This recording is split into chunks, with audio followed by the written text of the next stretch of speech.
আসসালামু আলাইকুম প্রিয় বন্ধু শরীফ। আজকের ব্রত শিরোনামে যে ধারাবাহিকটা সকালে আমি দিয়ে থাকি তাতে কয়েকটা কথা আপনাদের বলবো, আপনারা শুনবেন, বিবেচনা করবেন, ইচ্ছা হলে পালবেন, না হলে না।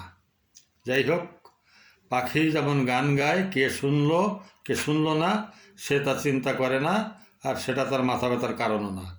তো আমি আমার বিবেকের দায়বদ্ধতা থেকে, নাগরিক দায়িত্ববোধ থেকে, দেশের স্বার্থে, জনস্বার্থে এবং দেশের মানুষকে ভালোবাসি সেই স্বার্থে কথাগুলো আবার বলতে চাই।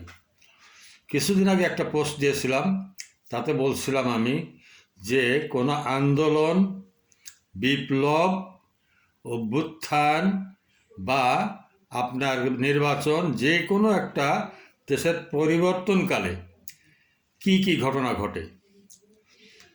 তো এখানে মুখ্য ভূমিকা পালন করে রাজনৈতিক নেতারা, বিত্তবান ব্যবসায়ীরা। তো এরা করেন কি, ব্যবসায়ীরা অর্থলগ্নি করেন আর রাজনীতিবিদরা ম্যাচ ফিক্সড করেন, আর সাধারণ জনতা এবং দরিদ্র জনগোষ্ঠী তারা তাদের জনশক্তি সরবরাহ করে। অর্থাৎ ব্যবসায়ী তার অর্থ ঢালে, নেতা প্ল্যান মেকিং বা উস্কে দেয়, আর জনতা রক্ত দেয়। আর সেই পরিবর্তনের পরে ব্যবসায়ীরা সমস্ত পণ্যের দাম বাড়ায় দিয়ে তাদের খেসারত তারা তুলে নেয়, আর নেতারা ভাগ বাটোয়ারায় ব্যস্ত হয়, আর গরিবেরা তাদের সন্তানদের লাশ খুঁজে বেড়ায়। তো এটা আপনারা চোখে দেখছেন, জানেন, ইতিহাসের এর পুনরাবৃত্তি বারবার ঘটে।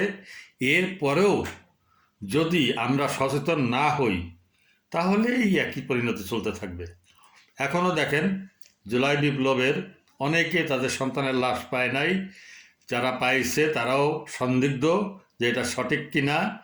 এরপর আর যারা পঙ্গু হয়েছে তাদেরও তেমন কোনো পরিবর্তন হয় নাই, সাধারণ জনগণের কোনো ভাগ্য পরিবর্তন হয় নাই, বরং ভোগান্তি আরও বাড়ছে। দেখেন, কোনো দেশের একটা সরকার একটা সাধারণ ব্যবসায়ীদের দমন করতে পারে না, প্রতিটা ব্যবসায় সিন্ডিকেট আছে, তাদের সাথে পারে না।